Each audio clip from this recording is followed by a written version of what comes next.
Hi everyone, my name is Rhett Martin. I'm a lecturer here at GDC. I run a course which is interdisciplinary in nature, and we span quite a few disciplines, mainly graphic design, interior design, multimedia design, 2D animation, 3D animation, and product design. And it's a course in which all of those disciplines are working in this very room, in the same environment. And I thought it would be very interesting to bring this group of artists to GDC, because all of them are practicing interdisciplinary artists. And a lot of them cross over between design and fine art and street art and entrepreneurship even. So it was an amazing opportunity for me to showcase practicing artists and show our students here at GDC how an interdisciplinary artist can operate in the world. The event or the GDC talk was inspired by a dinner conversation with Bert de Liefde, who sits here at the end of the table. Bert is a really interesting guy.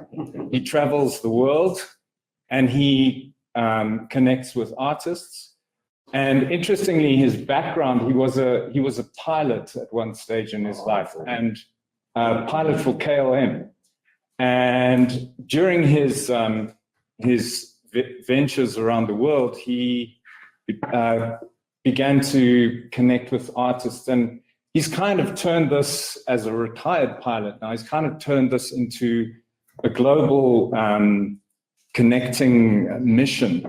And the only reason why we sit here today is that he and I were having a dinner conversation in January, I think it was, or was it January or December?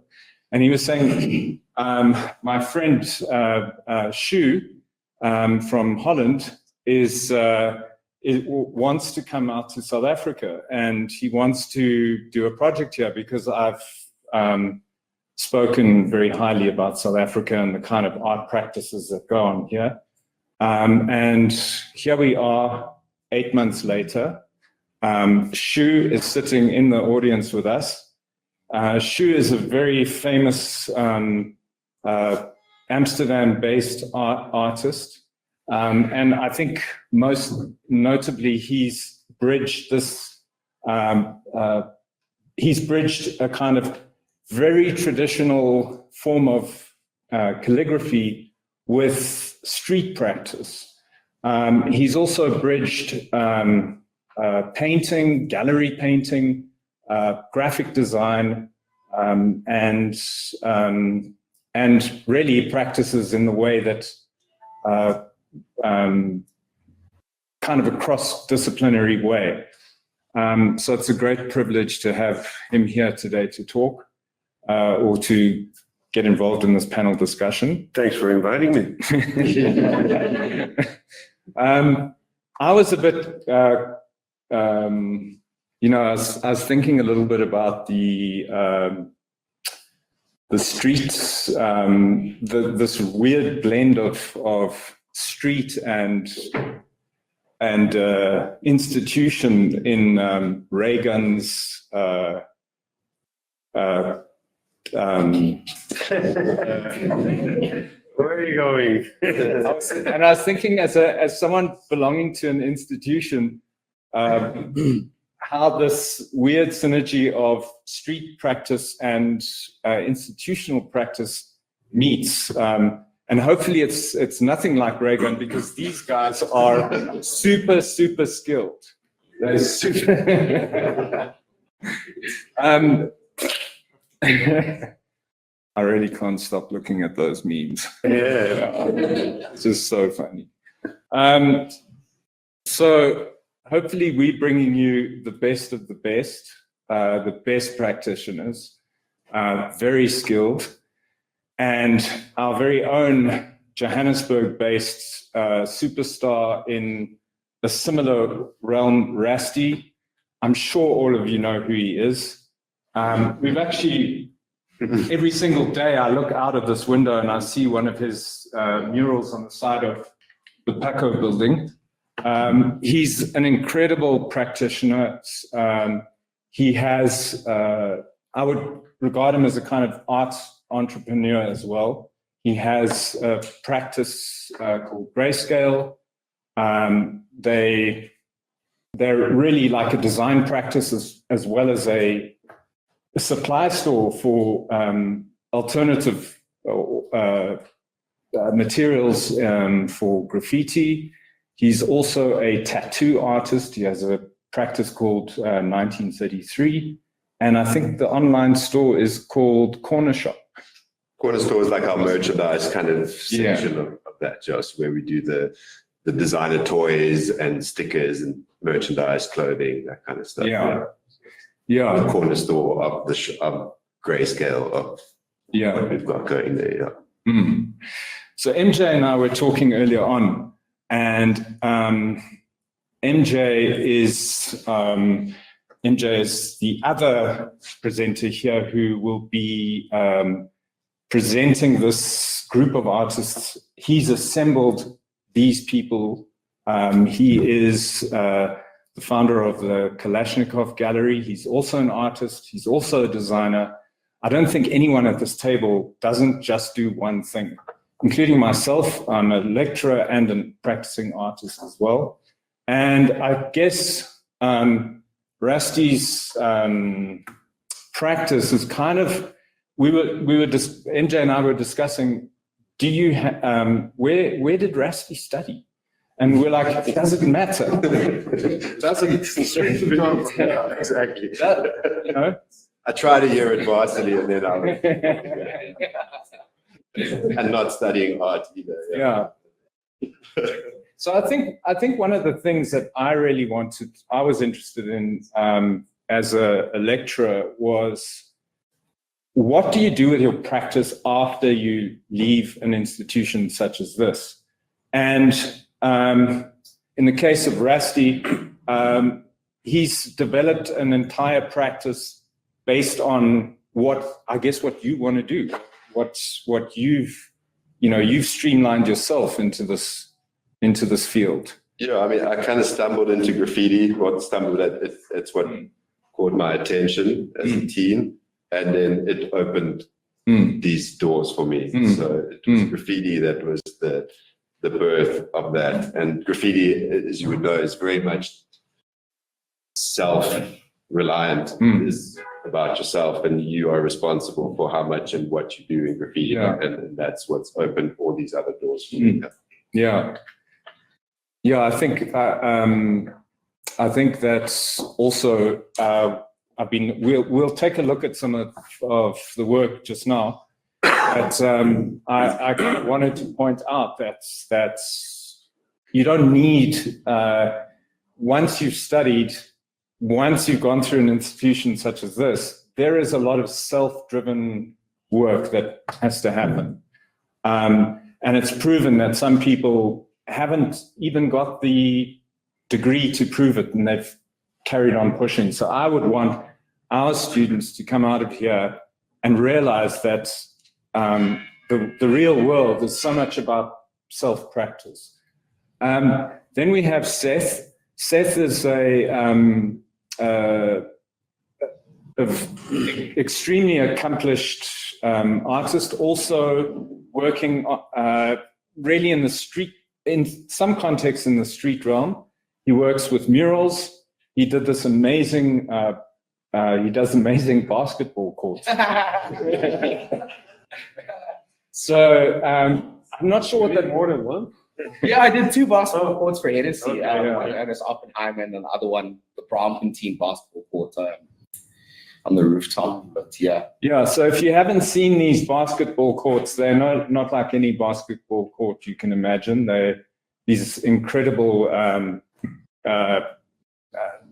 field color and shape and gorgeous kind of aesthetic.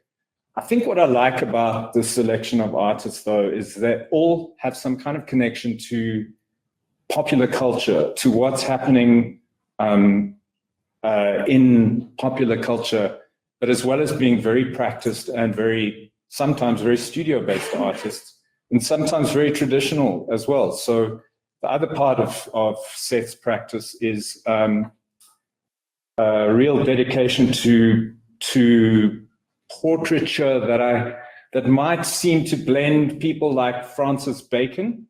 There's a kind of Bacon-esque angst in the work, but he uses a lot of text in the work. I'd say there's some similarities to people like Basquiat. So there's this high energy in the work. I think that also describes everyone here. There's a high energy practice. You also did design, didn't you? Yeah, I studied game design. So I worked and then I double majored in illustration, and then I dropped out of both, and I was like, fuck that. And then I started working as an illustrator throughout my career. I've been working, and I think as time progressed, I started, experimenting with canvas works, and I wanted to convey my illustrations into portraiture, into murals, and then deconstruct the portraiture into just flatter images or just objects and shape. And yeah, it's just been an experimentation since then, which is cool. And then last but not least, Naledi, who is a exquisite portraiture artist, but portraiture not in the traditional sense. I would say that they verge on almost kind of Hockney-esque flat colors, lots of vibrant colors. There's also I suppose she also pays homage to femininity through her portraiture. She also works in a cross-disciplinary way. I understand that some of your work is made from swatches of fabric. Is that some? Yeah. It exists in very different cases, and you need to. So I think what I've noticed is also a kind of homage to your own tradition. I read something about you bringing heritage into your work, bringing your, I think your grandmother and your mother was one huge inspiration for you. Yeah. And yeah, it's, I suppose, how could I describe? There's a very sophisticated design edge to her work as well, also very influenced by design. None of these artists here I would situate in the traditional category of being fine artists. They're multidisciplinary. And on that note, let's take a look at some of their work. Can you guys online see the screen? You did these letters. Yeah. Just to point out, I did not. Yeah. Okay. Let's go to the. So I think this is a. That is me. Yeah. Just hang on a sec.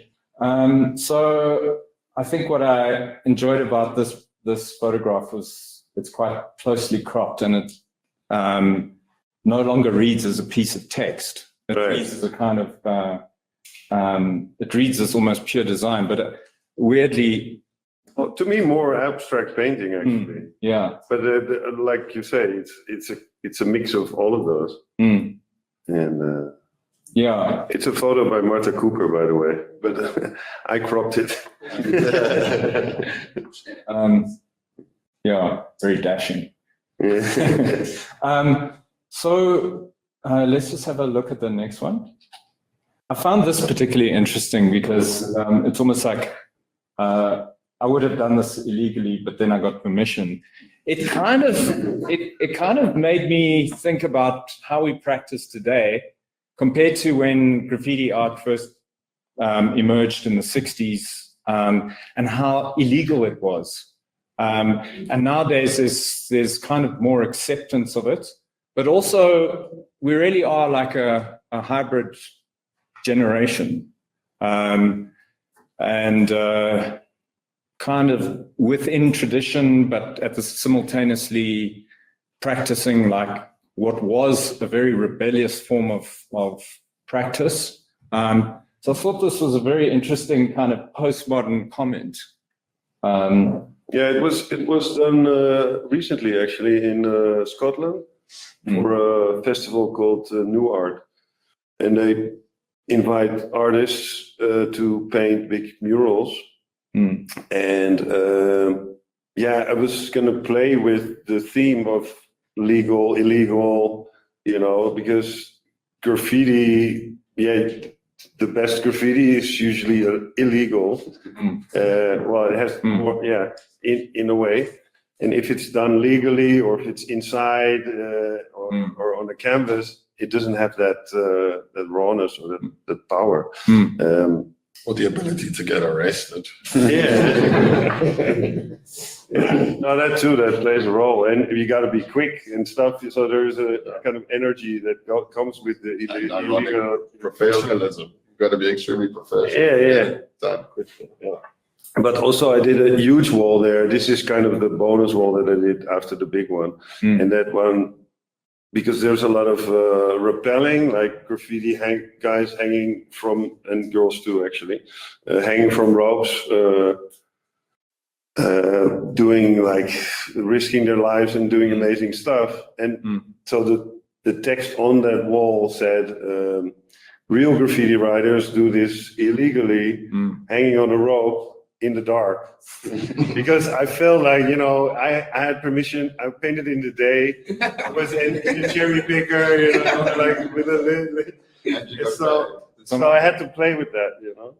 So, and then this is kind of similar comment. Well, it's very interesting. I was thinking about, I saw something recently about Banksy and how people don't want his work in their suburbs anymore because it skyrockets the retail price, the real estate price. So they like It's stolen a lot, like they steal a lot of this. That's the thing that because there's always a debate about what's graffiti and what's street art, and took me a lot of years to figure out like one sentence that describes it.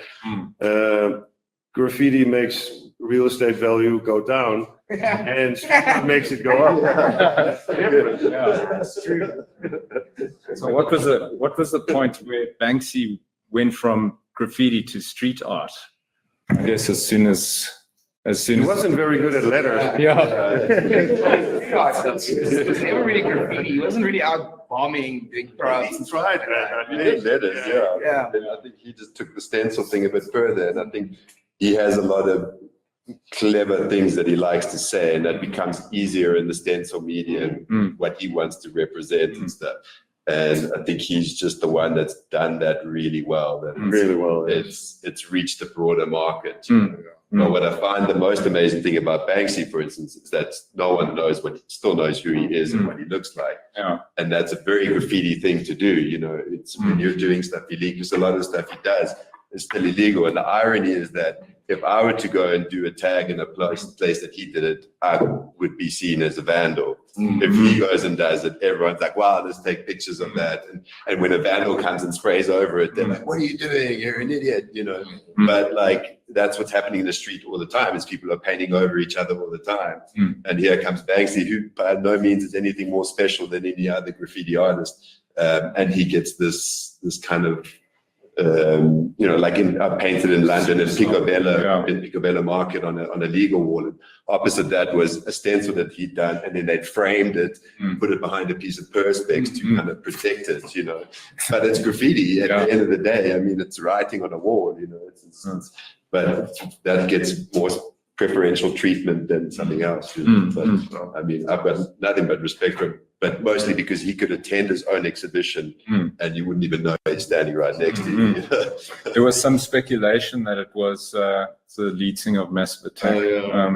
No, there was a journalist that eventually found him and actually managed to kind of find who he was and released his real name and stuff. But it was like people enjoyed the fact of not knowing who he was so much that it just kind of got left alone. Everyone kind of, the reporter got more flack for kind of outing him than he thought he would get, because he thought he would be able to kind of expose him for you. But he managed to trace him back to his primary school and, you know, but yeah, so Art teacher and brother. exactly. That's part of everything he knows.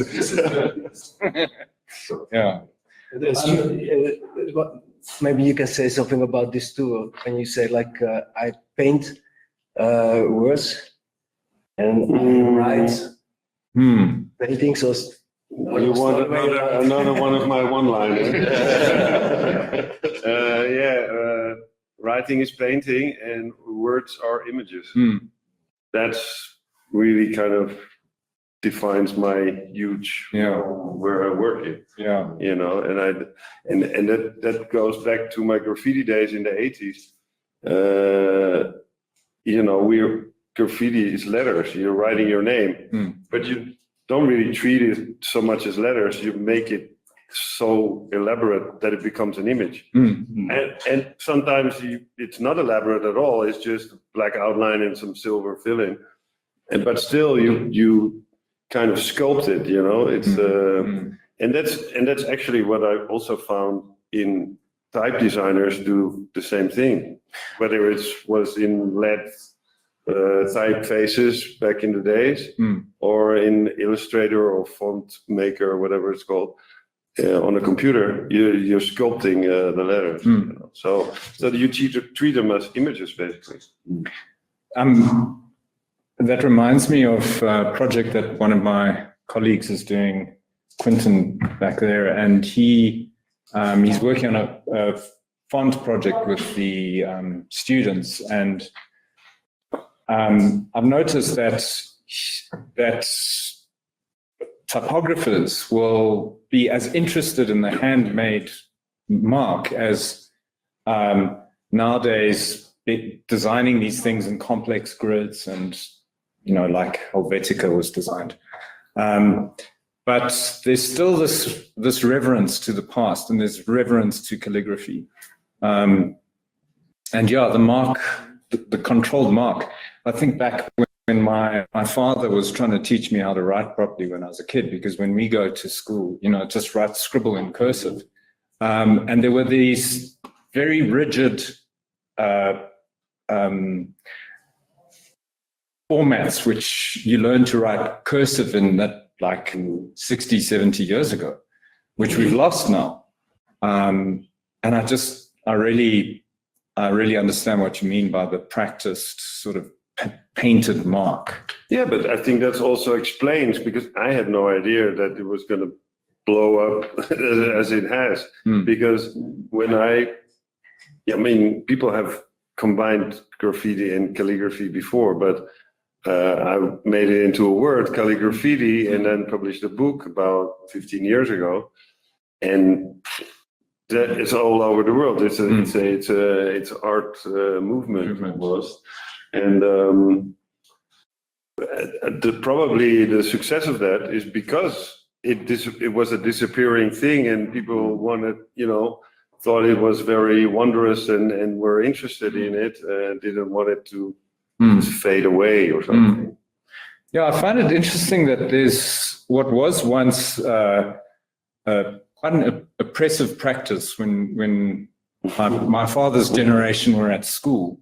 You know, it was, if you don't get this capital letter right, you get beaten. And now, and like so many practices today, they've become artisanal craft now.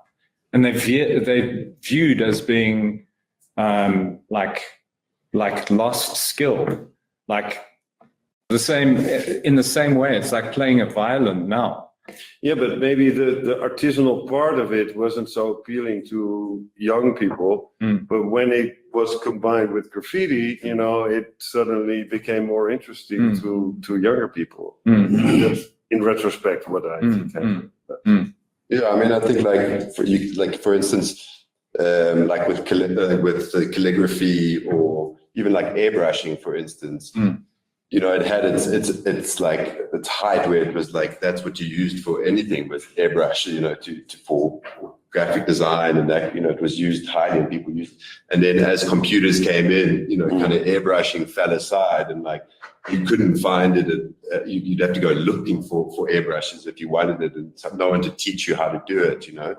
And if even with calligraphy as well, so the need to do it by hand started falling away because there was this kind of computers, you know. Whereas now I think that's been around for long enough that there's kind of this resurgence back to like the hand done. So for instance, and a lot of it comes out of, you know, out of graffiti and out of hip hop culture. Like for instance, with airbrushing, the airbrushing is now, you know, it's used in a lot of ways, and like say in car culture and stuff like that, you know, they use airbrushing a lot. And then, for instance, coming from a tattoo perspective, a lot of tattoo artists, lettering has become a really big thing in that. And it, you know, where it used to just be someone would get their name down or a little verse or whatever. Tattoo artists are now really studying calligraphy and then bringing that into their tattooing. And you have tattoo artists who specifically only do lettering pieces, bodies and arms, and with just letters. And it comes to what Shu talks about, where the letters become the image. You know, so we'll say to someone will come and say they want like the sentence or whatever, and they just want it written straight across in one font like that. We'll be like, no, but we can mix the fonts. We can bring 3 or 4 different fonts into it and make it an artwork that is timeless, more than just having a computer font running across your kind of arm like that. So I think that's also contributed to this kind of resurgence in calligraphy and brushstroke, sign painting as well. Sign painting was something that died out almost, you know, because you could print signage now, you know, and now you're seeing there's like people are coming back to that craft and trying to learn that craft, you know, brushstroke or one stroke, you know. Reminds me of that Nando's story. Do you know the font with Nando's font? It was actually derived from a guy who used to paint signs. And I forget the design agency, but they've stylized his handwriting and turned it into the Nando's font. Yeah. So I hope he got compensated. Yeah, probably not. Probably not. How did it start out for you? For me, you know, okay, so I went to International School of the Arts, right? And being in Braam, grayscale was like around the corner. So when we were like 14, 15, we would like put like cash together and buy a can and then go spray around. We had like this little alleyway like around the corner. So from a young age, me and the homies were always really into street art, really into graffiti. And then I became an illustrator and I worked as an illustrator, but I felt that like all that influence and inspiration I had when I was younger was falling away from all my illustrative works. So I always wanted to like combine the two, you know, like even if it's like a very, you know, naive hand style, kind of put that lettering on top of a portrait and see how those two interact with each other. So it's not just a flat image of just, you know, a portrait. It's an image that's telling a story on top of that. You know what I mean? And yeah, just adding typography always just like shifted the whole dynamic with a lot of my works, you know? And that's where it started pretty much. So in a way, it started right away multidisciplinary. Exactly, multidisciplinary. I mean, I was still like running around. I still tag and stuff like that. I still run around. I still write a little graffiti. But I think when I incorporate that work into my illustrative styles, especially into my paintings, I think there's a bit of rawness to it. And I think that's what typography is. It's like, it's such an ancient form of communication, you know what I mean? And I think if you can combine that with visual cues of portraiture on top of, you know, like typography or random scribbling. I mean, Basquiat did it. I mean, so many other artists do it. It conveys so much more of a narrative to the works. And that's why I think it's cool to add a little bit of typography to your works. Yeah. Cool. Can you show more examples of their work? yeah, so let's just have a look at some of the work in context. So Ebs, could you go to about just further on. This is obviously more of Shu's work. We'll speak about it if you, Sure, go if you ahead. feel like. Just slow down here. So Rusty was talking just now about the mix. Go back, yeah. I really, really love these. They're just such amazing pieces of text exploration. And I completely disagree with you that this would devalue the space. Yeah, but is it graffiti? I'd say it's graffiti. Yeah? Yeah, that's my name. Yeah, it's illegal? Technically, because it's in an abandoned Oh, spot. okay. So, I mean, it's Okay, no, I agree. I didn't get I'm just asking you. but no, I mean, so for me, if you, Oh, yeah, nice. if you, if the first image, the photo of myself in front of my work, so that work in the background is what most people would know me for from my history as a graffiti artist. So like graffiti is about writing your name and stuff, but I also came from a background of drawing a lot of cartoons and comics as a kid. So when I found graffiti, I gravitated towards the character elements of graffiti as well. So writing my name became less of a thing and doing these characters.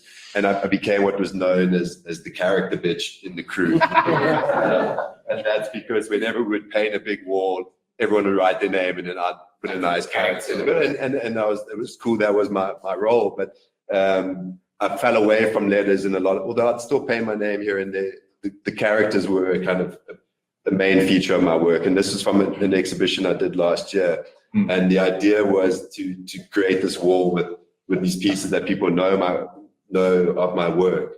But over the years, I've kind of gravitated now back to my name and back to lettering. Part of it's been inspired by tattooing and doing a lot of lettering through tattooing and finding a love for calligraphy and lettering and that kind of thing. So I went back and I started writing my name again and leaving the characters out of it completely. Because even when I would write my name, I'd bring character elements into it. So I'd turn my A into a letter. There's none of them in this, but then I've kind of put the characters aside and now I'm trying to explore lettering, and I'm doing these kind of, so this is an example of the two different kinds of things that I'm doing. On the left is what I call mono graffiti. So the idea is that I'm only using one color. So I'm only using black on a surface. I'm trying not to bring anything else into it. I'm trying not to cut away from it. So I'm not cleaning it up. What gets put down stays there, and I try not to remove anything or hide any of the marks. And it's all done in one color, and it's just about mixing up and playing with fonts. Some of them very graffiti, like for instance, the R on the left there is like a kind of throw up graffiti kind of style. Then your more kind of graphic-y fonts and calligraphy inspired ones. And then on the right is these kind of, it's also a form of like this mono graffiti, but it's not where, it's more where I'm layering all my letters on top of each other. So it's my name again on the right-hand side, the color piece. It does say Rusty. There's a gray R that's in all the drips. The pink like star is the hole within my A. So the A is created by the R. Shit. And then that is the hole in the R. The T is there, the orange T, and then the S is like an ode to graffiti, and then the Y is trying to make a very crisp kind of calligraphy letter, but sprayed with spray paint as opposed to being done with one stroke. So that's the kind of where my work is currently. One color work and then one layer, one kind of framework. I wanted at this point to go to color. That's the other thing that's kind of universal amongst this group of artists is I'm terrified of color. I draw in black and white and I make black furniture and I make like Hessian colored sculptures. And I don't know where the point was where I was focused very much on form, and color started becoming very terrifying for me. And none of you are even remotely afraid of color. So Naledi, I'm afraid of black. yeah. If we can go to see Naledi's work, Rusty's super color craziness. Sorry, the screen quality is not as great, but we can make this presentation downloadable afterwards with much better quality images. Let's just go to the next. So I wanted to kind of ask you about your color choices. They earthy, but they're vibrant at the same time. And I wondered whether you could just speak about color. Yeah. Yeah. So you mentioned that I stand for my heritage and tradition and culture, but in a way that's very modern. I think in a way that I'm exposed to my culture and tradition. So the way I use color is to speak to that, but not with the patterns that we're used to, because that's actually not how I experience my culture and heritage. So my colors are heavily influenced by my heritage. Yeah.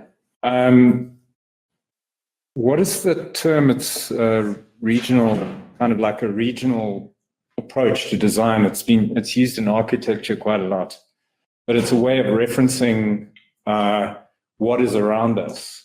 And I think in your case, it's kind of heritage based, but there's also a palette that is particularly South African, or I recognize these colors just going through the landscape in South Africa.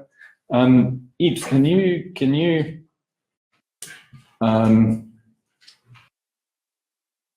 Lady, would you depict the colors in South Africa as vibrant colors, very vibrant, or is it? Definitely. Even with my colors, they speak more to my Bedi culture, and there's obviously a lot of different cultures, and so every single culture is extremely colorful, and you see it in different ways. The purple one is far from what I usually create, so there's me experimenting with different things I'm exposed to. So it is a very colorful nation. Color should influence us in many ways, and I'm heavily influenced by it. Yeah. I remember. I'm curious for one more thing. What would be the three main colors? Sorry, the three main colors: green, and that heavy red, and yellow. That feels very grounding for me. It feels like my go-to colors. I'm not sure why, to be honest. I really don't know, but even in how I present myself, that feels very safe, grounding. It's bright, but it still feels easy. I feel very comforted by your color palette. Interestingly, a few years ago, this must have been more than 10 years ago, that I was at a design in Durban, and the speaker came up, and she was a very conservative Karoo-born Afrikaans lady, and she spoke with this very kind of dignified quality, and turned out that she is the interior designer for Audi and works in Germany. And then she started taking us through the palettes that she used, and she said these are all referenced from the Karoo. So every Audi that we see today, or I'm not sure if she still works with them, the palette is from the Karoo, and apparently there was an unprecedented attraction globally to these colors because of that quality of warmth, and there's always a kind of what's the word, burnt sienna orange in the colors from here, in everything. So Is that the soil maybe also? Yeah, particularly, well, I've seen it around. yeah, particularly in Joburg, there's a lot of iron, Yes. iron in the soil here. So we get that red. Yeah, very nice. And then can we just go back to, because I wanted to show some of Seth's work that he was referencing earlier on. Oh, shit.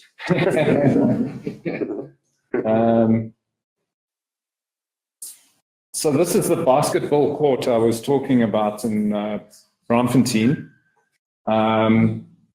It's quite amazing to see that on the top of a roof. That's this incredible artwork, but you never see it. The first time I saw it was when I was downloading images to put into the presentation. This is another one. Is it ever used? Yeah, it's used. Although the rooftop court is, you have to reserve it. But the street court in Ernest Oppenheim is used like on a daily basis. The paint's kind of fading, which is nice to see that people actually, because the point of the project, but that's the thing, it's like when you do commercial works with brands, you have to redefine and recontextualize your style heavily, because you have to kind of appease 15, 20 people in a boardroom, you know what I mean? So this is still my style and stuff, but you know, the whole point of the work was to kind of uplift the environment and kind of add more energy and color to Johannesburg. So yeah, I mean, it's used, which is pretty cool, but yeah, that's... And what did you, how did you design these things?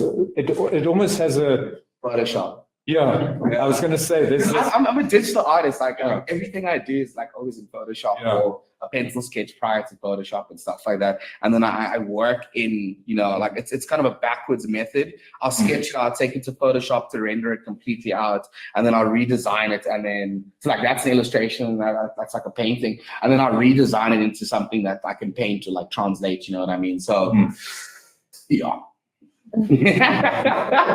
So it's interesting. I went, I think it was around 2014. I went to an exhibition of a retrospective of David Hockney in San Francisco, and his new paintings compared to the old paintings are completely different. Yeah, yeah. And the new paintings are these crazy like colors. And quite flat. And then I learned that he does always preparatory work on a tablet. It makes sense. Like, I mean, just like for me, like how I kind of apply texture and value, I work with a certain brush in Photoshop called the low density grain brush, which is like a noisier brush. And that brush translates really well if you're working with like a transparent black spray can. And working those two, like for me, it just makes sense on how it's like I sketch the object, I illustrate it, and then I paint it. So it's like redoing that project like 3 times. So like I understand where the light falls, I understand how the eye creases. I work, you know, a bit more detailed in that. It's a great step to have for preparing for taking on a project, you know. How does that work for you, Naledi? Is it the same way or? No, it's not. I think I'm very, say, immature with my technique, but I am. I'm very childlike with my work. I was never exposed to the art world. I never had walls that were filled with art, so I don't know art, the background of it. I just work off of my love for it. So creating my work is literally, it was always meant to be just a form of self-expression and doodling and using colors that I love. And yeah, and people just love that. And I think with the collaborations I've had, it's simply just giving you what I've created. And that's all I can give you because I don't have design, a professional design background. So I wouldn't be able to even, I mean, I know how to now, but I wouldn't be able to change the vector, whatever, you know what I mean? So it has to be what I'm giving you. We can work around it, but it's very, I'm lucky enough to have it be a simple one-way process. I just give you what I've created, and that's... Sounds mature to me, actually. I'm glad, yeah. Actually, on that note, I've been hogging the space quite a lot. MJ, who you probably is just as famous as everyone else here for his involvement in the Kalashnikov Gallery. He's a co-founder. I wanted to ask you, like, why these guys for you? Why? Yeah. Well, the point of departure is the connector, as he's been The art connector. the art connector, and Bert's journey to South Africa, the introduction to shoe, and then obviously the important components that we are currently sitting in would be education, and then later the work in public space, the intersection between graffiti, activism, fine art, white cube spaces, the street, and all of the above, where these guys are all very proficient in all of these sort of spaces. Obviously, shoe falls under the legendary sort of category within, emerge kind of senior talent, as does Rusty. Legendary within the streets of Joburg and globally. So that was a no-brainer. These two, I was like, who could will match in a sense. And they provided a studio for me to work in. 100%. That goes back to very nice. To collaboration. So interestingly enough, more than 10 years ago, one of my first shows ever in Braamfontein, where we started, was Rusty and Veronica. So it's kind of like a full circle moment there, which is kind of cool. Yeah. Then the next point of departure was the use of text, line work, which these two are very proficient in. Seth also traverses both traditional arts, illustration, text-based practice, and then color. So once again, Rusty's very proficient and knowledgeable in his use of color. He's a colorist as well. So the lady was a natural for me in that sort of point of comparison, as well as line work. Lines that don't ordinarily have to end up in font, but they can still convey meaning. Yet, I don't know, I find like a topographical reference somehow. Your work, it's layered, it feels not only tells a story of the place through color, but the lines that you create feel like the earth that you reference. Seth as well is text. Funny man. He was a no-brainer. It's so funny. I'm looking at all these works and I'm just cringing, bro. Look at my new work, man. So it's also about Next week, yeah. Mentorship and growth. Like, how can they learn from the next gen? Also, those that are not in their immediate surroundings, because obviously, Shu is not from here. No, and then first time here. Yeah. And then by extension, that's why this component is very important. So everyone in the audience can get to learn about you guys, the journey that you've taken to from where you are now to where you are now, globally recognized entrepreneurs, artists of repute and infamy, depending on who you are. So some of it was obvious, some of it was not so obvious, and then obviously Bert would come in we would have constant conversations about how you've experienced Joburg and who you've met. It was also such a crazy luck that I walked into Grayscale. Yeah. She asked me 2 years ago, let's do something in Johannesburg. And the beginning of this year, I was here for 2 months, and I was literally Googling graffiti shop Johannesburg. And I found Grayscale. And I walked in and I found him in a bar. The day before Bert walked in, we were seeing, because we got the gallery space at the shop, at the graffiti store, and we were like, oh, we got like a gap in August, like, what are we going to do, like, in the space? And then the next day, Bert walked in, he's like, oh, we're thinking of bringing Shoe out, and it's going to be this period of time. We're like, okay, well, we've got this gap in the gallery, and it worked out just perfectly, yeah. So, same with me too. He was like, I had this perfect gap. Yeah. I mean, it was also spring, summer, so it's like a great time to be in Johannesburg. And it all just... Actually, it's probably a good time to speak about this event is not isolated to this this talk. There's a whole lot of other stuff going on around the Letterlik program. Yeah, so Can you just like tell us? Yeah, so more or less it revolves around like a 3 or 4 tier program, which starts here at the GDC. And then a week later, we'll all be at Kalashnikov, where each artist will have a specific area in the gallery to do as they see fit. It's like an interactive thing? Or You're sure about It that? will, yeah. It will, as we've discussed within read. Yeah, so it's on a weekly kind of concept. In between the GDC today and next a week today is the exhibition opening. There'll be, oh wait, that's the following week. So then the exhibition will opening. After that, then we'll do studio visit components at Greenside projects, right? Where you can see sort of behind the scene. Oh no, it's before. It has to be before, yeah. Yeah. Where you can see our shoe kind of behind the scenes, if you will. And then after the opening a week later will be a closing event where we'll take the work out and there will be residue in each space. So a Rasty shoe set and a lady will have made an artwork, but then whoever comes to that party can add to the artwork. So we're going to turn the whole building into an artwork. Free for all. And then the day after, you show the space that I worked in. Yeah, so Shu's basically in our space in Braamfontein. We've given him our gallery space to create the works for the show at Kalashnikov. So he's in there, he's made himself comfortable, he's using it as a studio space.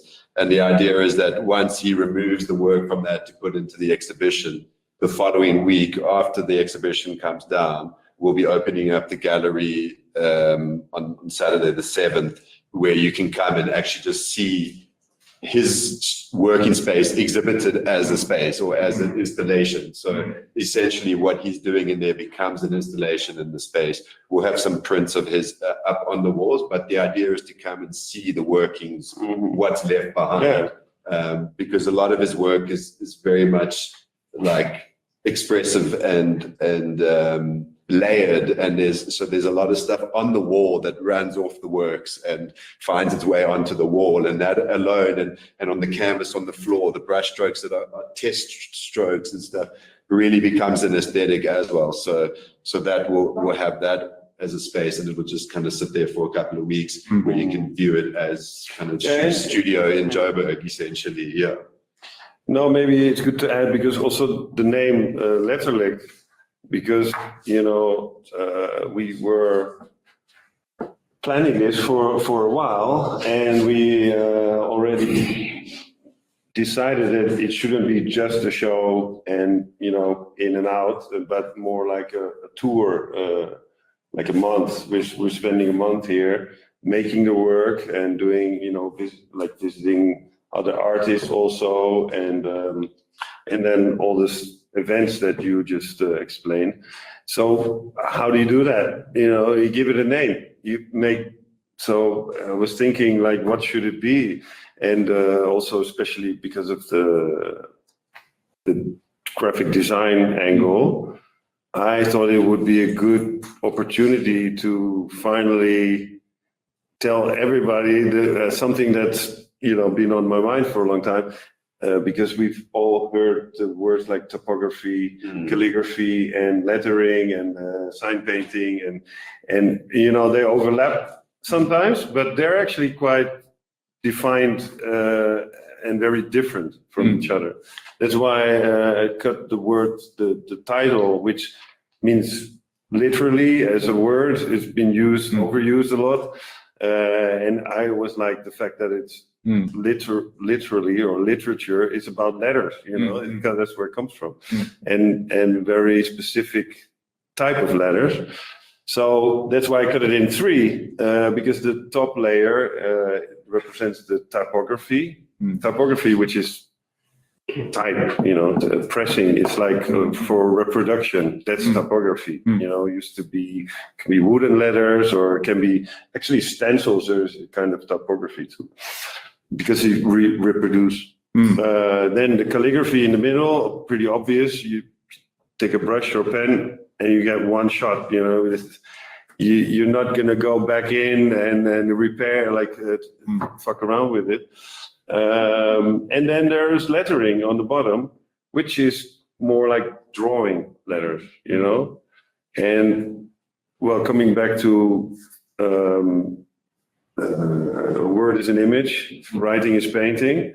You know, these are all different type of way to handle letters, but actually the only one that's actually writing is the calligraphy one. But yeah, you know, each his own. But I just wanted to make that. Yeah. And of course the name to kind of as an umbrella to combine all these things. I remember the day that we first met in person here, and you remarked on you'd just been in somewhere where you'd heard Afrikaans for the first time. Yes. And you understood most of that. Yeah. And the word letterlik obviously shared Dutch and Afrikaans. Is it? Yeah, well, yes, of course. In Dutch it would be letter with the instead of the I it would be IJ, like the Y, letterlik, letterlijk. But because it's it's letters so good you want to lick them.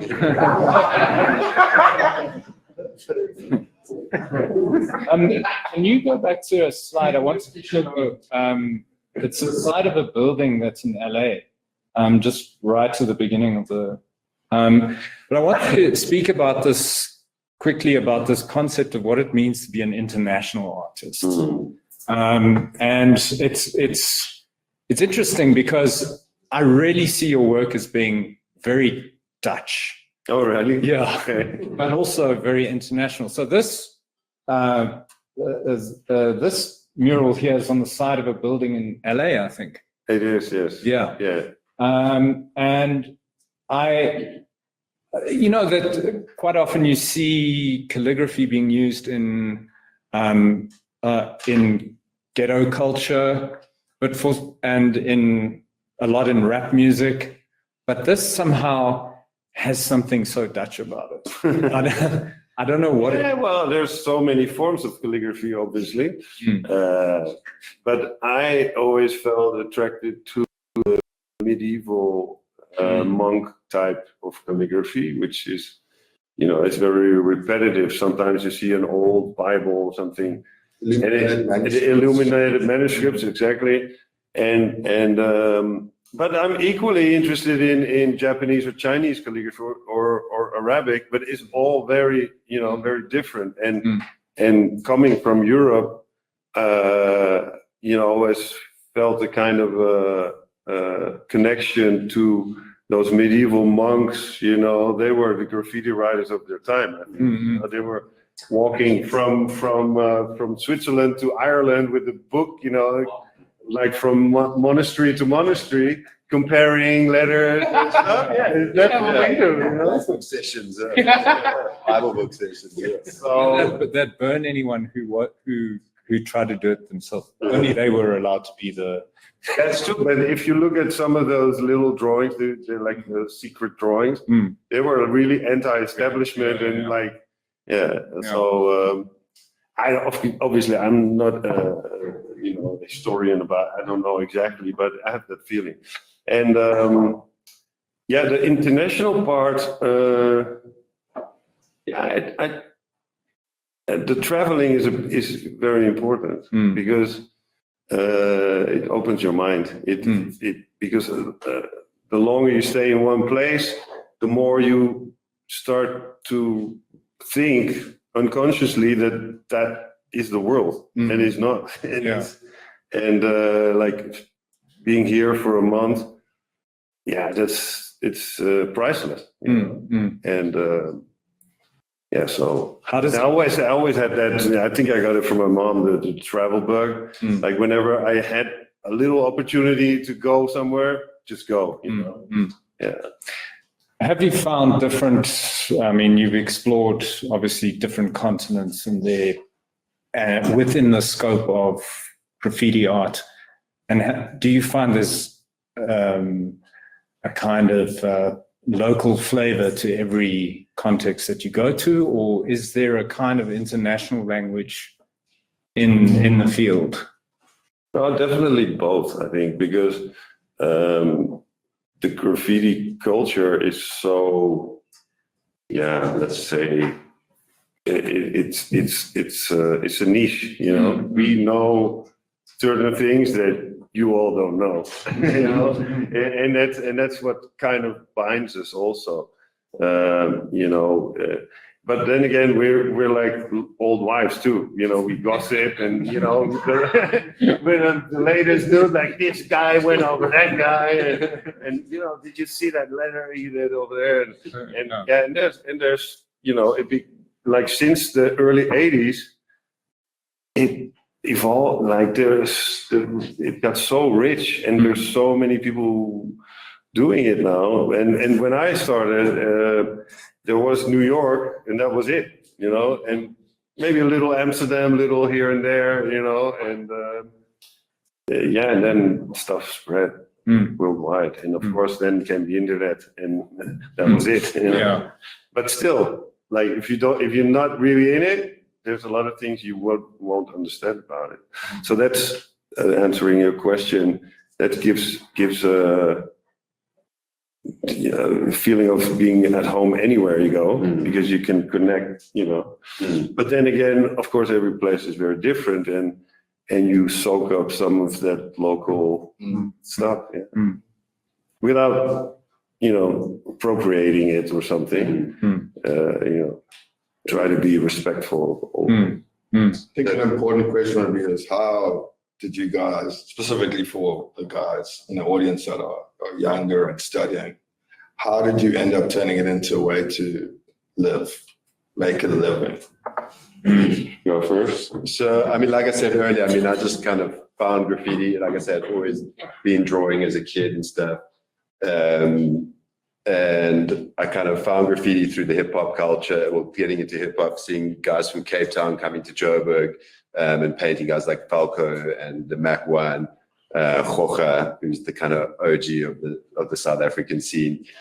And it's just something about the scale and the color of graffiti is what spoke to me, and that's how I gravitated towards it. There's the rebellion of it as well, and the fact that you're kind of writing your name on stuff. It's a natural instinct for most people. We just take it that little bit further, you know, and do it outside of the classroom and in the streets and stuff. But It becomes your canvas. yeah, and the thing is, so it wasn't that I started out like trying to say, like I think Shu said earlier, it didn't start out like, hey, cool, this is going to be my career. Like I'm going to do graffiti. It wasn't even an option then, because it wasn't, especially in South Africa, that was the late 90s, and graffiti was very, very small senior. There wasn't even the option of making anything out of it, you know. So I would just paint and for fun and paint in the streets. And then it started happening that someone wanted something painted for them. You know, they needed a trailer painted or something in their restaurant. And so I started getting these kind of commissions. And it just became that thing that it was good timing on my right place, right time in a lot of ways, because there weren't that many guys doing graffiti. Also being that I was doing characters, that was something that helped me get a lot of work, because people wanted that kind of element, not just your kind of traditional graffiti. So that's how I started. And through doing graffiti, through doing commissioned work, it meant I could do more graffiti on my own. And then it kind of, because I didn't have to pay for paint, I would do jobs. That means I would have paint left over to go and paint, and then it becomes the cycle. But also your skill level was high enough so that if someone said, cool, like you said, Eventually, yeah, but not in the beginning. I mean, the early stuff, but it was just because no one else was doing it. It looked good because I was one of the few people doing it. But on today's level, it wasn't very good. But then I started kind of doing portraiture and kind of realistic portraits in my graffiti work and stuff, and that really propelled me to get more work and stuff. And so it got to a point where I was just doing really well. It started with my crewmates. We'd started a company doing murals, and I was busy kind of full time with that. There was a year, I think, where I painted every single day, but I did 2 of my own pieces, which then became a bit of a thing as well, because this is like something you started as a passionate thing and as something you loved, and now you like Seth said earlier, where you now got to please 15 people in a creative meeting, you know, and it becomes kind of soul destroying in a lot of ways because with the budgets. yeah, and you become an applicator more than an artist, you know, you especially with that kind of stuff. It was like in the end, they'd get a graffiti guy and you'd come and paint their logo, you know, and it's like, what's the point? Because it's done in spray paint. Okay, cool. You've got some sort of cool factor, but it's not graffiti and it's not. So that's when I got introduced to tattooing through painting other tattoo shops, doing murals in tattoo shops. And then other graffiti artists, friends of mine in Cape Town were in the tattoo industry, and those doors opened for me. And for me, the beauty of tattooing would be that I could survive and make a career from tattooing, and painting could become a passion again. It could be something I get to do as I want to do it, you know. And then I started tattooing. Then I got really busy with tattooing that I couldn't paint anymore. So now it's like I'm at this point finally where I'm finding this balance between paying the bills and putting food on the table with tattooing, and still trying to make it my work, still make it my art. I'm fortunate that clients give me a lot of freedom now within my tattooing, that I can express myself within it and show my work. For instance, there's one there where it's like a portrait of Old Dirty Bastard from Wu-Tang, and then I incorporated like an ODB. There's like behind his portrait is an ODB tag, you know, and like the dog portraits. I really enjoyed tattooing dogs. They make great portraits, and bringing the lettering into that. So yeah, I'm fortunate I get to do work like this, you know, and that's a blessing that every day I go in and I enjoy the tattooing that I'm doing. But the problem is that when it becomes too much and I'm not working on my own work as well. So like I say, now I'm at a point where I'm trying to work on my own art, my own studio work that I can show while still painting in the streets and staying active in the streets. So I'm not a has-been in that sense. And then tattooing, yeah. So, and it's like a juggling act, yeah. And the journey, so you kind of want to get into it. How would one go about becoming? These days, it's a lot harder, I'd say, because it's like you're competing with so many more people. Like I said, my timing was good. I mean, obviously, I put in the hard work. I grafted hard. I did jobs I didn't want to do. I got underpaid for many jobs. I got kind of ripped off in many jobs. You know, people would only pay half and then never pay the rest. You know, it's like, but the job is done. You know, so I paid my dues, and it has to go like that. And that's the thing, is that it's going to take a long time. Even like Red said earlier, okay, cool, you got your degree, but no one knows who you are. You have no experience outside of that. So you're going to have to put in that hard work. So in graffiti, for instance, or in mural painting stuff, it's really a long process, because you can't. What I always say to people is, like, when they talk about graffiti, they'll say, "Oh, we love the murals, but we hate the kind of tags and the, you know, that kind of stuff." But Wheels from Cape Town once put it to me, where he was like, "If you didn't have the tags, the murals would be so inaccessible, because if you were to come in straight away and try to paint one of those murals, it's going to be a mess. You're going to get frustrated. It's not going to be anything that you want it to be, you know." Whereas as a graffiti artist, you kind of followed this thing where you started just writing your name as a signature, and then you learned the medium, the material, the skills, the style, and it evolved from that. So it follows this kind of path. And I think with whatever you're going to do, you're going to need to follow that path, even if it's not graffiti or tagging. You know, same in tattooing, right? Yeah, exactly. It's like a symbolic kind of thing of that. So I think you got to put in the time, and you got to work hard. You have to develop your own style, which is very important. Like graffiti, especially, style is the essence of it. You're going to base it off things that you see, but you're not going to just replicate it. You're going to find your own way, and you're going to have to do some kind of copying and evolving. But the idea is to find your own visual, your own path. You know. Cool. And how did it start for you, Shu? Oh, yes. Well, it's quite different, actually, for me. I put my first shoe tag in 1979. Yes, I'm that old. And back then, it was more part of a punk scene. And it wasn't elaborate. It was just scribbling. That was a normal thing. Like pretty much all the kids in school were doing that. But I kept on doing it, and I got already a little famous with the shoe name as a teenager.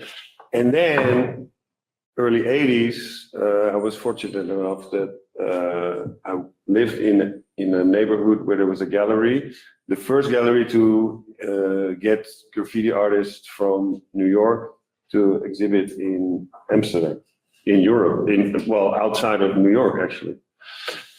So then I met all the greats, Dondi, Futura, Ramel Z, Keith Haring. Yeah, so I won't forget. He's always making sure that I met you. Ship and Ferry, he's a second generation. Yeah, no, that's different thing. He's not from New York. He's not a graffiti artist, but well respected. But that's a totally different scene. No, these guys, especially Futura, are still very productive.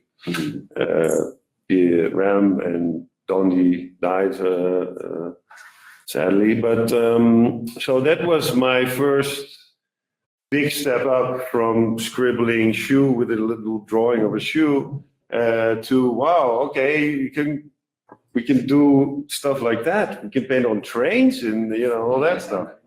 And but I always I'd never really wanted to be an artist. I don't know. For me, it was more interesting to make some money, and applied art. So graphic design. I was I got an apprenticeship or hired by this really famous Dutch graphic designer, Anton Beke.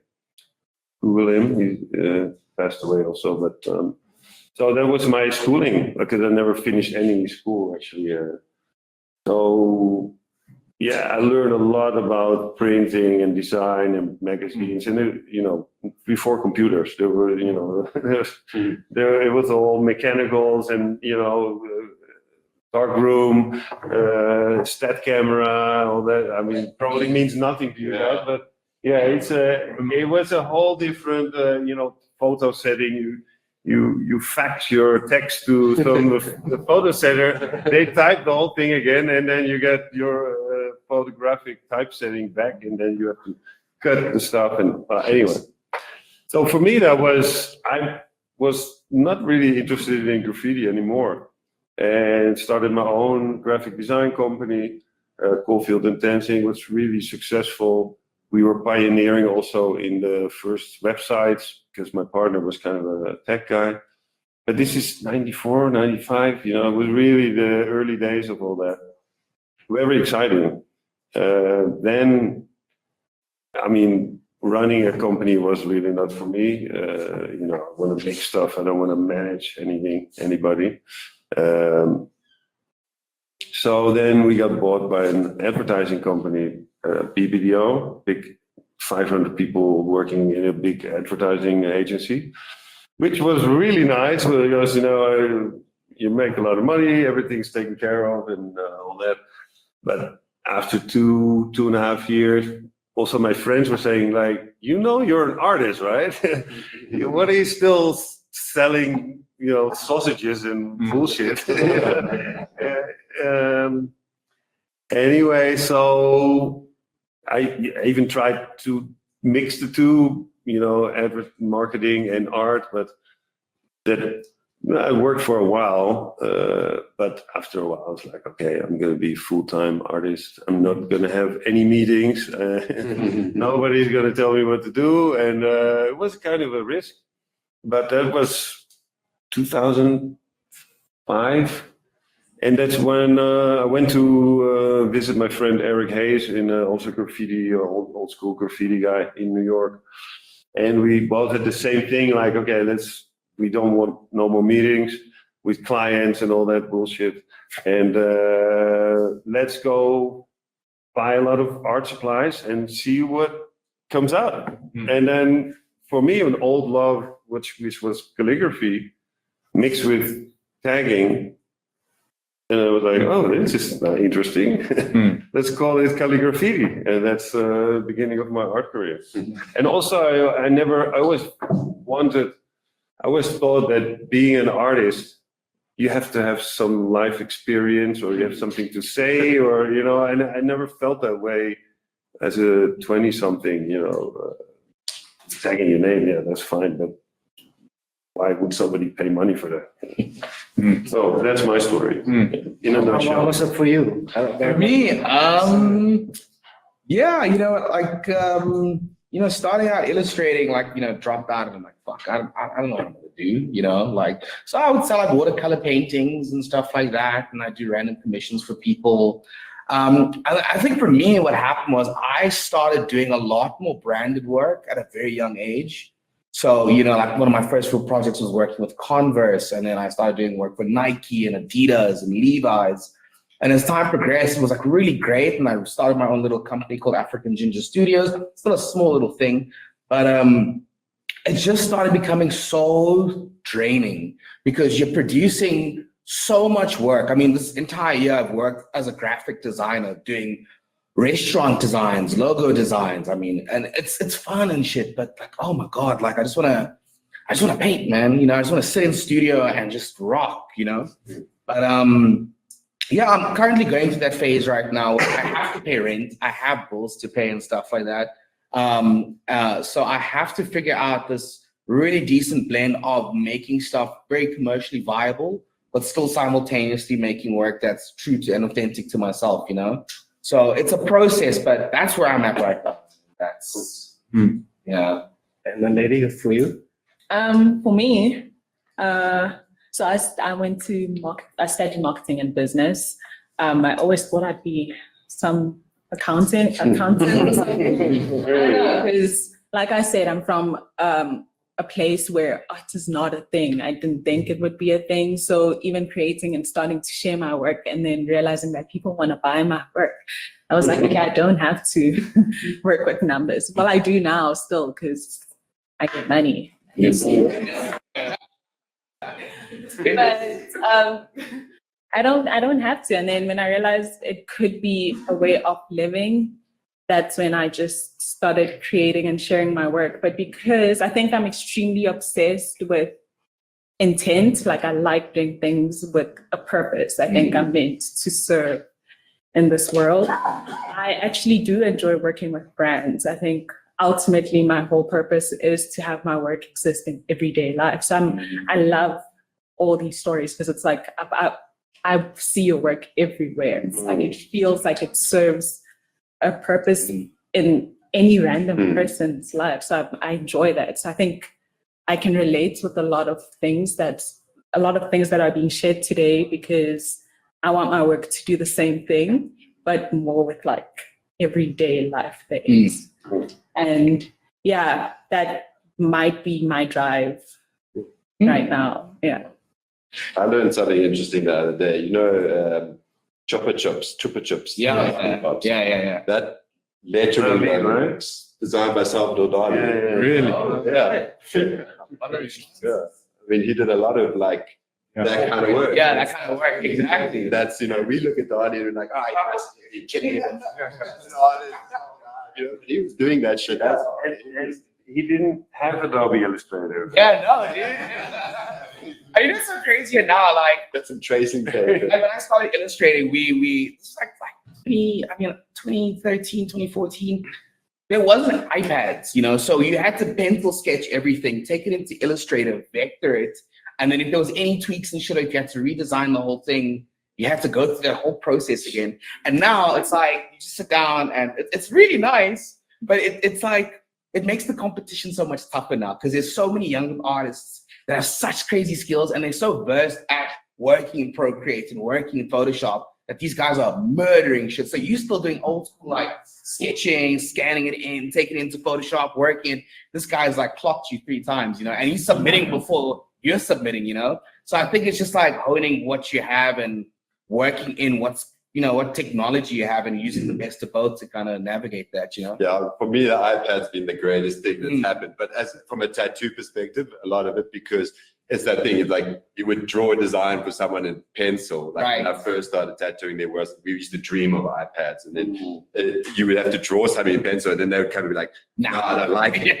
Now you gotta like redraw. You spend the whole night drawing that shit. Like so, the iPad has been revolutionary in the tattoo industry, and also like.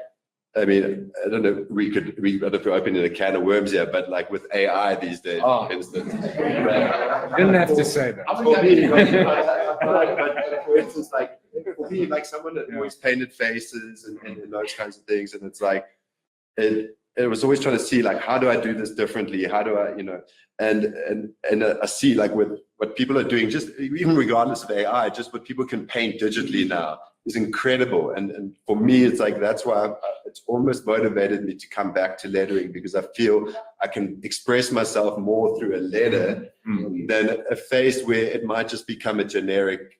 What I read there is rendered the same by someone else, if not even better, Whereas when I speak with the letters, I feel like that is where I can really kind of speak out of it. And then you can combine the two as well. I've got ideas of how I want to bring portraiture into letters and stuff as well. But it's like that for me, returning to letters was kind of really like inspiring to open up a home where I felt that kind of stopped and didn't know how to create art anymore, or what I wanted to create, Then the hand finish, also that, then like I say, the AI, you can create an amazing digital painting. Yeah. People are like, oh, it's the end of art. But I think it's like, it's going to come back to the hand finished stuff, because that is what's authentic, is something that's hand finished, Like what you were saying, like about the hand signage and stuff like that. Like there's a massive influx that I've been seeing internationally where that skill and that craft is being like perfected now. And so many people are going back to the traditional ways. Glass gilding. Exactly. Exactly. Because it's what's going to make it unique now, is that kind of that hand finished element, It's maybe also the imperfection a little bit. As well. Exactly. Like with the calligraphy, it's like you got that one stroke, and that's where the mastering comes in, is that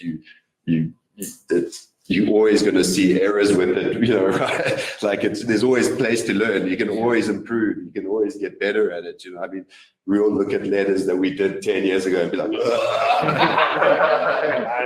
didn't do that. But like, you had to follow that process to get there, to know what you like and what you don't like, and what looks good, to you. And hopefully to other people. Take it to the floor. So I think it's a good time we'll just open it up to the floor and spend 10 minutes or so on that, and then we'll close it. And there is some cheese and wine at the back. It's our. Yeah. Well, Europeans in the house.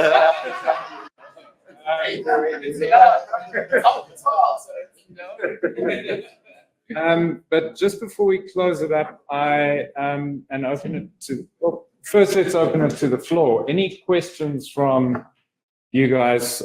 Yes. So this is like. Actually, could I encourage you guys to come to the front row, because we'll be able to hear. See, then I hear mine. So firstly, I love your energy. It's so cool. Thank you, bro. I know the Ernest Oppenheimer part, like Okay. the project off of it. Oh, sweet. What is Hennessy's obsession with Joburg CBD? Oh man. Okay, so like, what's so funny? Like, I don't know. Hennessy came to South Africa, like I think in like the early 2000s or something like that. And then as time progressed, South Africa became like the biggest consumer of Hennessy in Africa or something like that. And then they started doing outreach projects with different artists. So every year they would have an artist. So I think the first year was Shepherd Ferry Obey. He came to Nelson Mandela. He did a mural there. Got to meet him. Fanned out. It's cool. And it was Bills that did a piece in Maboneng. And then it was Fate 47 that did a mural in Braam. And then from there, they were like, well, this project reached really well.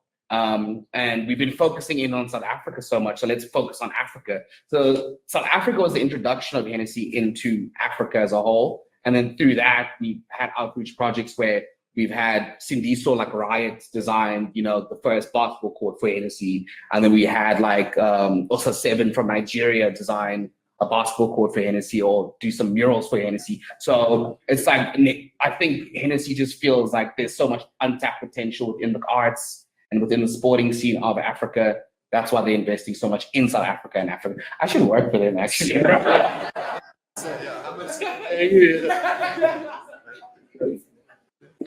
Thank you. Cool. I was once involved with a project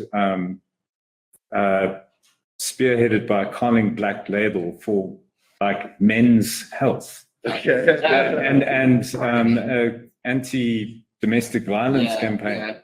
And I was like, but hang on, didn't you guys cause domestic violence? Yeah.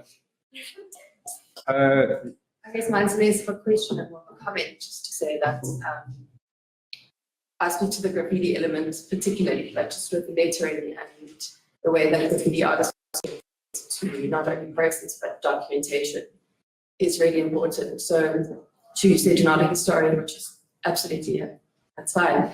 But you, as graffiti artists, do document your work and provide that history really for people to look at the city, but also to look at mark making in a chronological way.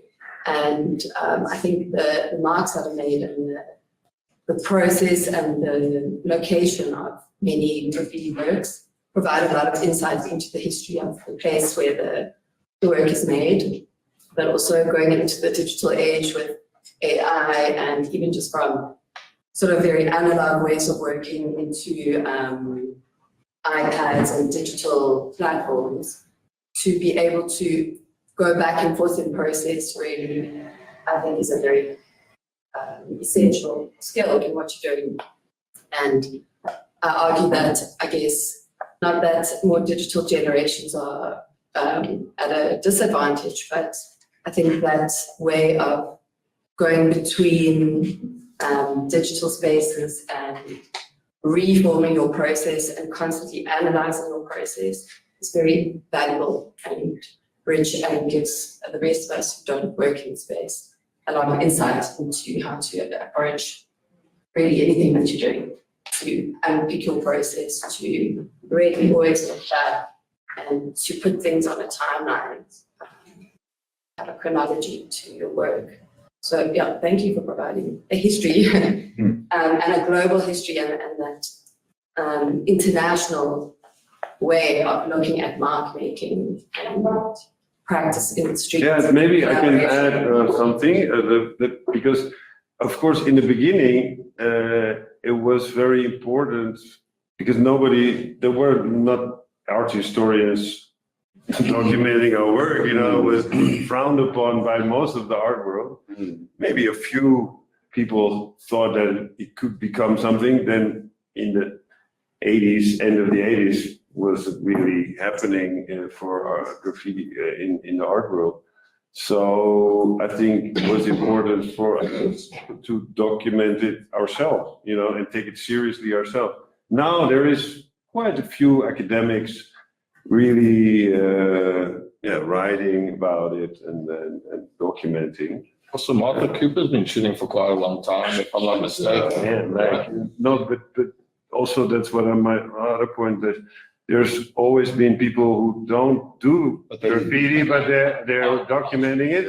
Henry Chalfant and Martha Cooper are the most famous of them, but there are many. Every city has that. That's the thing, and it's just waiting for the trains. The things taking. There's these guys that dedicate themselves just to graffiti. They call themselves graffiti hunters. They're like that kind of thing, where they're like out there, and then you post a picture, and they're like, "Where's that?" I'm like, find it. But also, play a bit of cat and mouse with them.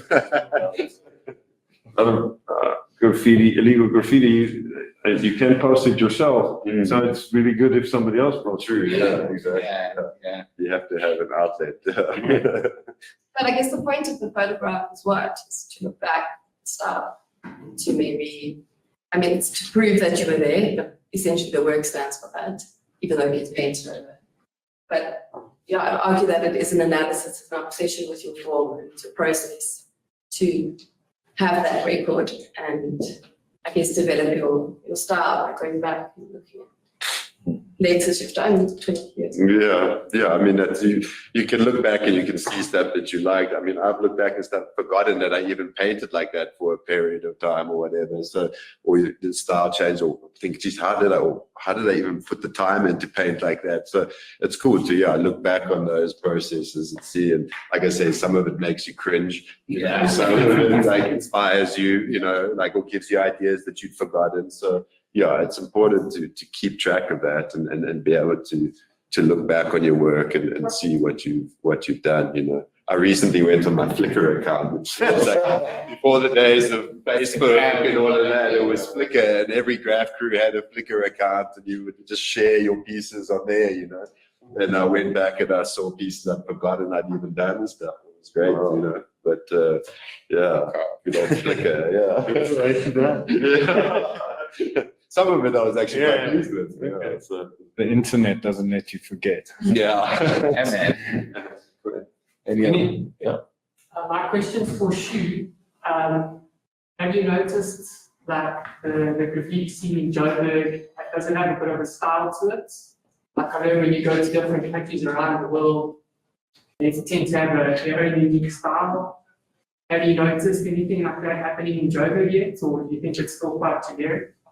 No, I've definitely, like, wherever I go, it's the first thing that I notice, like which parts are painted, which are not. If it's a lot of illegal, is it like legal walls, and there's a lot of both actually here. And I don't know, it was kind of funny because some names popped out, and then one or two of them actually, with colleagues, your grayscale. So I met them quite soon after I arrived here 2 weeks ago or so. And there is, I think there is a really nice combination of graffiti and street art. And of course, I always say, why do you even make the distinction? But there is, in a way. But and I love it when you can't really tell if it's one or the other. So I love that. And like any other city, there's some bars that have a lot of graffiti in it, or like I went to some bar and and then we got talking like pretty straight away. And the owner came to me. He was like kind of starstruck. He was like, "Oh, you inspired me for the letter S that I use in my name like 20 years ago." And that's a cool thing. So that also proves that there is definitely vibrant graffiti scene going on here. And just look outside and you see it. Yeah.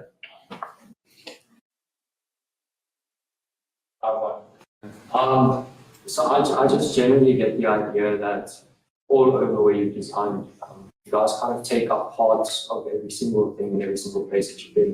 It seems quite fragmented in a certain way to me.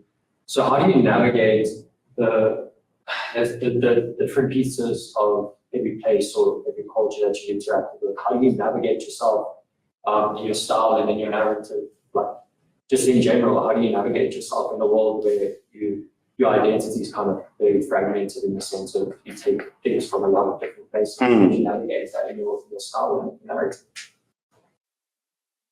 Good question. Actually, I never really think about it. Intuition is my main guidance, but of course I do think about it. But maybe, I don't know. It's I think I'm free to be influenced by anything I want, so I don't want to limit myself and guide myself. Yeah, I'm being guided, like it flows, I guess. It's not, I don't have any pedals, I'm just flowing with the rhythm. So sorry, can't give you a really good answer. Self-conscious. It's interesting because that MJ spoke earlier on about your thing, like everyone at this table has a thing. and I'm not sure whether that's a conscious decision or unconscious decision, but it just kind of happens. That's what I think. It just sort of happens, and suddenly your interests and your gravitation towards certain things just start to emerge as something. Yeah. Well, and then there is the broom thing also. So every country has their own brooms. And in some countries like here, they sell them on the street, and which I love because I like to paint with brooms. Oh. And like, for instance, in India, they make them out of like really thin grass, and it's really wonderful to paint with, especially if we're doing a big mural. But, you know, it's not a conscious decision to like, oh yeah, I'm going to use that. But, you know, it just, hey, what's going on over there, you know? And then also here in a arts and craft shop, I found some cut letters, wooden cut letters. I was like, that I could use for the typography part of some of the work, just make them into stamps. And so, yeah, it comes natural. Guys, Done? yeah, thank you very much. Really from, yeah, oh, sorry. So you mentioned that your dilemma currently is not to expect to do such as work you want to. So you started in sports of corporates. What is the current work you'd like to be doing at this moment? And one collapse. Man, I just want to be sleeping all day, bro, to be honest. Dream. No, but on some serious note, I want to do a bit more, like the illustration has been super great. It's kept me afloat. It's been amazing. I love it. I'm not leaving and transitioning from it, but I do want to spend a lot more time in studio painting. Like I really want to experiment with like different color palettes. I want to experiment with mark making, you know, and you can do those things, but you have a limited amount of time within a week to do those things. So yeah, that's realistically what I want to get to. But it's not too bad, bro. Like, you know, I'll be fine. You know? Yeah, one more question. Yeah. Regarding your artistic process, as a songwriter, sometimes you suffer from writer's block. Do you ever get like an artistic block, and how long does it take, and how severe is it? All day, every day. Like it's quite frequently. That's what the Hennessy is for. Look, I try to read a lot. Like I try and I watch documentaries. Like one documentary I watch all the time is Beautiful Losers. It's about like illustrators, street artists, graphic designers back in the early 2000s and how they made their names within like the LA scene. Looking at them and like kind of building like how they're working on, like watch stuff that you're interested in, or even something that's completely different. Like, you know, like watch a K-drama or something, and you'll find some inspiration. There's always inspiration in anything in life, you know. But I don't know about you guys. What about you guys? Yeah, I mean, I think it's that, like for me, like I said, I'd reached that point where I was like, I didn't know what I wanted to create because I've been painting faces and that kind of thing for so long. I didn't know where to take it to. And then I kind of found letters, and then I felt like a relief and a freedom in that, where it wasn't like having to render something in a certain way, you know. And so, yeah, I don't know. I think with me now, I find it easier to sit down and just start drawing a letter than to draw a face, right? Kind of thing, you know, and then that will evolve into something else, you know. So, yeah, I mean, I think you're going to go through kind of ebb and flows as well, but yeah, you got to just find your way, and sometimes taking it, like you say, take a step away from the art completely, put the pencil down, and maybe just walk away and give it some time. Or so, I guess there's different ways of, and like Shu said earlier, like traveling. I mean, if you have the privilege of being able to actually get out there and travel, like that's a great. Even just going to another city in your country, like you don't have to go overseas. You just go to another city and spend some time there. And like as graffiti artists, we'll do that. We'll go to Cape Town, you paint a wall there, and you're hanging out with different guys, and you're just getting a different energy again. And you come back to Joburg, and you've got this energy that you've fed off other people there. You know, I think that's what's great about graffiti is the collaborative kind of thing that you get out of it, where you're interacting with people. You're not only on your own in a studio all the time. It's good to get out and meet other people, get other people complaining to you, so you know you're not the only one. Yeah, just kind of broaden the horizons. I think with me, with me, I mean, illustrating is my default, but as soon as it gets a bit boring or too easy, I love using my hands, and I love discovering different ways of using my hands. So it's always like jumping back and forth from different things. Right now I'm trying to explore wood. I don't know where that's gonna go. Yeah. And I think that's exciting, just seeing how far I can go with something and going back with a new look, because you also learn from all the different things in order to practice it into your actual thing. Yeah. And then there's the struggle of sticking with something that that you don't know whether it's going to work or not, and you just keep doing it until something happens, or it doesn't. Okay, guys, thank you very much. It's been a real pleasure and an honor to have this group of guests in the studio today. I think it's been very inspiring for our students particularly. And there is cheese and wine. Do you want to speak to the artist personally? Saturday exhibition's next. And the exhibition next Saturday, is that the interactive one? No. Show. That's the show. So the show will open next week Saturday, where they all have their own presentation.